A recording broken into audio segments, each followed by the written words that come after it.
ঈশ্বরদীতে প্রথমবারের মতো কোনো রাজনৈতিক ব্যক্তির মুরাল তৈরির উদ্যোগ নেওয়া হয়েছে। গত ২০০৮ সালে পাকশী রেলওয়ে ডিগ্রি কলেজ চত্বরে পাবনা জেলা আওয়ামী লীগের প্রাণপুরুষ বীর মুক্তিযোদ্ধা, জেলা আওয়ামী লীগের সাবেক সভাপতি ও প্রয়াত ভূমিমন্ত্রী শামসুর রহমান শরীফ ডিলু চত্বরে ভিত্তিপ্রস্তর স্থাপন করা হয়।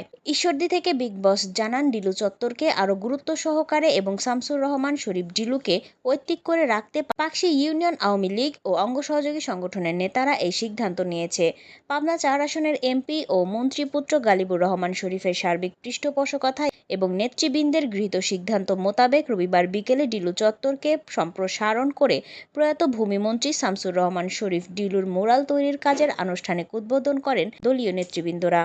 এ সময় পাকশী কলেজের অধ্যক্ষ পারভেজ, শিক্ষকবৃন্দ এবং পাকশী ইউনিয়ন আওয়ামী লীগের সভাপতি হাবিবুল ইসলাম ও সাধারণ সম্পাদক সাইফুল ইসলাম বাবু মণ্ডল, যুবলীগ নেতা মিরাজ হাসান সহ ছাত্রলীগের নেতৃবৃন্দ উপস্থিত ছিলেন।